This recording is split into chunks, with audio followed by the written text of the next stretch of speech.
Hello, Bastien de Sneakers Conversation. On se retrouve pour un petit point actu aujourd'hui. Hier, Internet a été cassé par la Jordan 11, en tout cas par l'annonce de la Jordan 11, de deux Jordan 11 précisément. Donc je voulais absolument prendre le temps de revenir avec toi sur cette information, creuser un peu tous les internets, tout ce qui s'est dit, les photos, les trucs, les images, et comparer avec un modèle que j'ai pris juste à côté de moi, qu'on va regarder juste après. Donc ce que je propose, c'est qu'on commence d'abord par un peu de contexte, et ensuite on va aller sur l'écran. Le contexte, c'est quoi? C'est que depuis maintenant une dizaine d'années à peu près, Nike et Jordan sortent une Jordan 11 pour les fêtes de fin d'année approximativement. On a eu récemment la Concorde, la Bred, la Space Jam, la UNC, une Red aussi.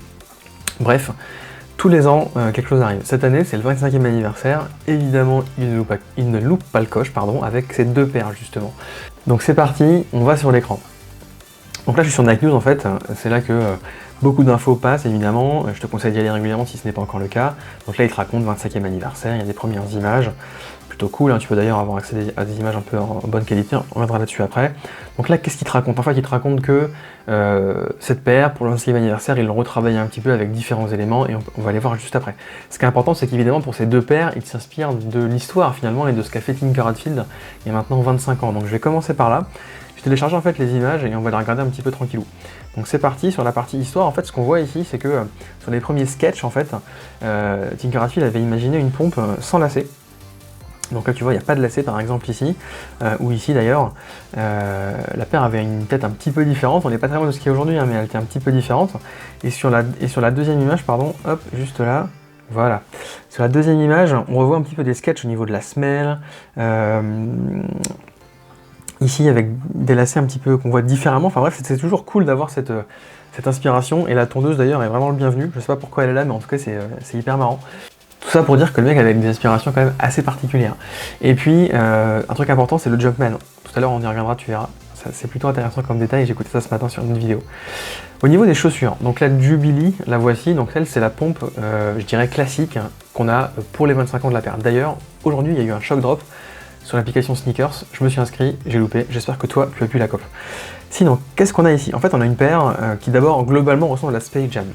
Évidemment, hop, j'ai la paire en main. Si tu regardes un petit peu l'image, je te ferai un petit coup d'écran sur celle-là, mais en fait on a une empagne noire, brillante, évidemment patent laser classique, l'empagne est noire, on a un Jumpman violet, c'est ce qui change avec la paire qu'on a ici. Et ensuite on a une semelle qui est ici un petit peu translucide, et tu verras c'est ce qu'on retrouve un petit peu plus bas. Bon, la mienne elle est un peu moins translucide évidemment, mais tout ça pour dire qu'elle ressemble beaucoup à la Space Jam. Je repose ça et je repars sur l'écran. Je vais aller dans le détail un petit peu plus, je pense que j'ai d'autres photos qui vont pouvoir t'aider. Si mon ordinateur marche bien, voilà. Bon, la première chose c'est que c'est un truc full family size, du bébé jusqu'à l'homme en passant par la femme, les enfants, bref. Tout le monde y trouve son compte, comme souvent sur ces modèles-là en fin d'année. La semelle, donc je te le disais, on retrouve une semelle translucide. J'aime bien un petit peu les petites touches de gris qu'on a juste là. On retrouve la plaque en carbone, info importante pour la version date juste après. Si on continue, voilà, ce qui change c'est surtout ça en fait, c'est le Jordan qu'on a sur en fait les passes lacets. A priori c'est quelque chose qui était présent sur la version d'origine qu'avait designé Tinker Hatfield et ils l'ont retiré après. Je me demande si on avait eu ça, est-ce qu'on se serait habitué à ça et donc pas au fait qu'il n'y était pas? Je sais pas si tu m'as compris, mais en tout cas, moi ça me plaît moyen tout ça, mais bref, hommage à l'histoire, aux 25 ans. Je continue. Le Jumpman, en fait, ce qui est marrant, ce que j'ai écouté ce matin, c'est qu'au départ, en tout cas sur les versions OG, le Jumpman, en fait, il est vers l'avant. Donc là, tu vois, en fait, si tu regardes la chaussure, d'ailleurs, je pense que je l'ai ici, en fait, le Jumpman, il dunk en fait vers l'avant de la chaussure, donc comme s'il avançait finalement. Ce qui est marrant, c'est que si tu regardes les paires plus récentes, le Jumpman il est dans l'autre sens. Et en fait, j'ai appris ça ce matin finalement. Ils ont retourné le Jumpman pour le mettre plutôt en mode direction du panier, mais par rapport à la photo qu'on voit de Michael Jordan. Bref, le mec s'est retourné entre temps. On a également le 23 ici, donc c'est un peu coupé, mais c'est bien un 23. Il est, j'ai l'impression, un peu thermocollé, il n'est pas brodé, ce qui est dommage. Sur celle-ci, il est brodé en fait sur la Space Jam. Ce qui est vraiment hyper quali, aussi la mise au point se fait, voilà.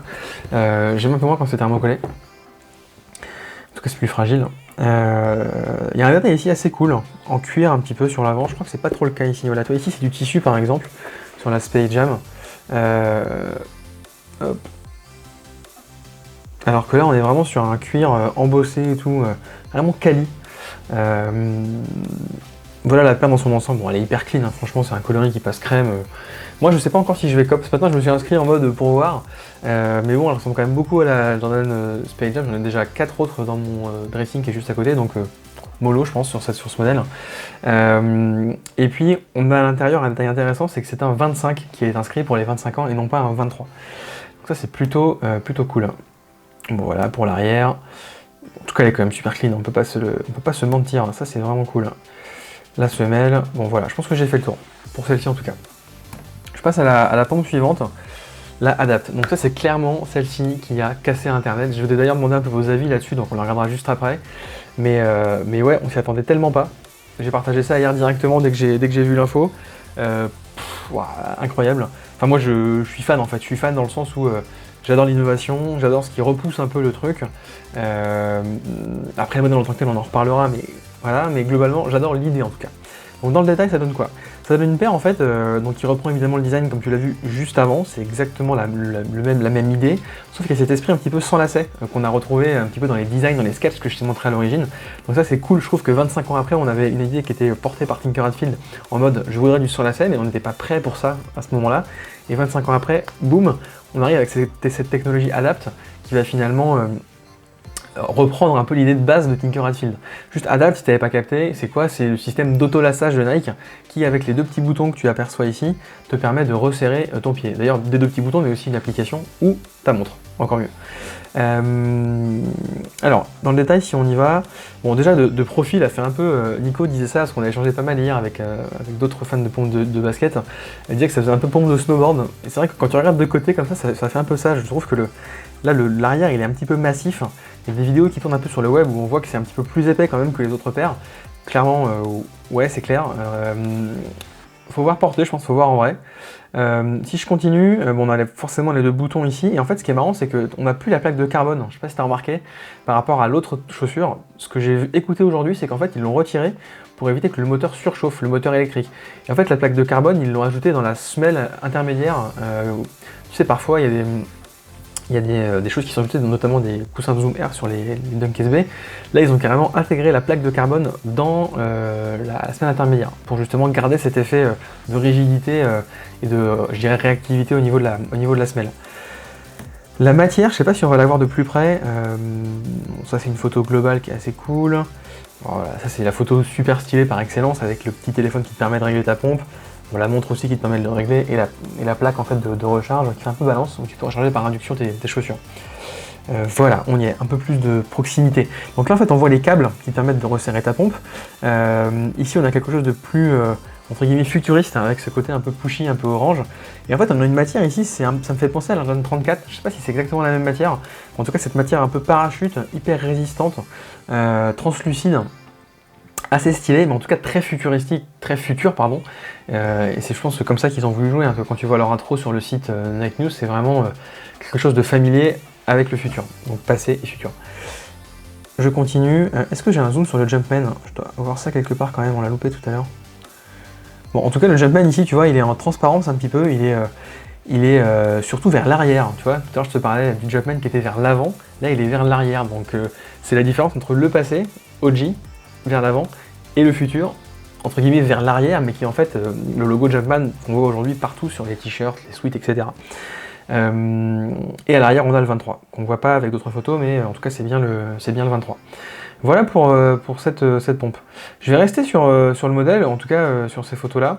Je vais maintenant regarder vos avis. Je mettrai des captures d'écran un petit peu dans la vidéo devant moi.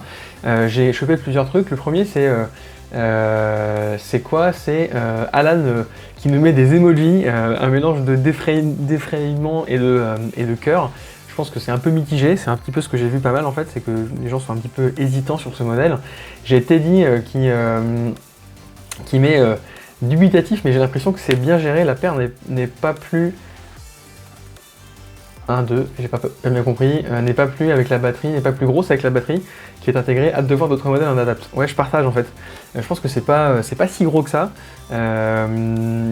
Après, je suis un peu comme lui, je suis dubitatif, j'ai vraiment envie de voir ce modèle, de l'avoir en main pour tester le truc. J'ai Nick qui nous dit 100, voilà, lui il est convaincu, il est chaud. J'ai le petit pote de Get In My Shoes, sorry, qui me met nul. Bon bah lui il est pas convaincu, clairement. J'ai Christo qui nous dit on dirait un peu un jouet. Ouais, c'est vrai que quand tu regardes les photos, il y a un peu cet aspect, je sais pas, presque irréel du truc, parce qu'on s'y attendait tellement pas, donc c'est vrai, on dirait un jouet. Et puis il y a du monde au balcon, avec qui j'échange souvent, qui j'aime pas ce modèle normalement, mais là il y a une dinguerie. C'est vrai que si t'aimes pas la 11, c'est déjà difficile de s'y mettre. Bon, lui a priori c'est le cas. Mais c'est vrai qu'il y a quand même un petit côté futur qui peut attirer peut-être une nouvelle cible, clairement, pourquoi pas. Petite info qu'on n'a pas donnée jusqu'ici, le prix. Il n'a pas été officiellement marqué chez Nike, mais en tout cas on l'a vu par ailleurs. Ça devrait tourner autour de 500 $, donc 500 €, je pense. On se fait un peu avoir dans l'histoire avec la conversion, mais en tout cas 500 €, donc c'est pas neutre. Les modèles Adapt sont souvent plus chers. Est-ce que je vais me laisser tenter? Clairement oui. Moi, mon avis perso, c'est que j'ai vraiment besoin de l'avoir en vrai pour me faire mon avis propre et définitif.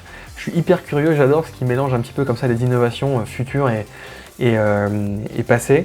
Donc j'ai envie de l'avoir en main, j'ai envie de me faire ma propre idée sur cette paire. Donc je vais tout donner, ça sort normalement en France le 30, enfin j'espère en France, hein, parce qu'ils l'ont pas marqué en fait, mais le 30 décembre, donc hâte d'avoir ça en main. Et enfin, j'ai envie de te poser des questions un peu ouvertes pour finir, à toi de me dire ce que tu en penses. Est-ce qu'on va voir d'autres modèles avec du Adapt? Est-ce qu'on va avoir une Jordan 1, une Jordan 3 par exemple, une Jordan 4? Quid du confort aussi là-dedans? Est-ce que ça sera encore plus raide qu'une Jordan 11, qui est quand même déjà un petit peu raide, hein, faut pas se le cacher, c'est confortable, hein, mais quand même un peu raide, donc est-ce que ça va pas encore l'alourdir d'autant plus que ce sera pas un peu parpaing? Est-ce que vous êtes en fait finalement pour ou contre ces modèles qui sont re au goût du jour avec du Adapt? Je pense à la Air Max, je pense à la Warash aussi qu'on a vu récemment. Voilà, moi j'aime bien tout ça parce que je trouve que c'est dans l'air du temps, c'est très futur, maintenant c'est un peu cher, j'aimerais avoir un truc un peu moins cher pour que ça soit accessible pour tous. Mais bon, moi j'ai testé une fois la Adapt 1.0, Adapt BB, j'avais kiffé. Malheureusement le système était buggé donc j'ai renvoyé la paire. La Adapt 2.0 j'étais aussi bien dedans mais j'ai moins kiffé l'aspect. J'ai hâte de tester ça. Dis-moi en commentaire ce que t'en penses. Évidemment, vas-y balance tout parce que j'ai envie qu'on discute, qu'on échange là-dessus. Évidemment, si t'as kiffé la vidéo, balance un petit pouce bleu. C'est la première fois qu'on fait une vidéo un peu réaction à chaud sur une nouvelle paire, donc c'est un peu nouveau. J'espère que ça sera pas trop long, ça devrait tourner autour des 10-11 minutes. Voilà, dis-moi ce que t'en penses. Et puis, surtout retrouve-nous sur Instagram pour échanger là-dessus et donner justement ton avis sur la paire et suivre un petit peu ce qui va se passer. Je vais essayer de faire ça un peu plus régulièrement, de suivre l'actu et de te balancer mon avis directement juste après. Allez, je te laisse tranquille. Bonne journée, bonne soirée, ça dépend à quel moment je poste cette vidéo. En tout cas, à très vite et prends soin de toi. Ciao!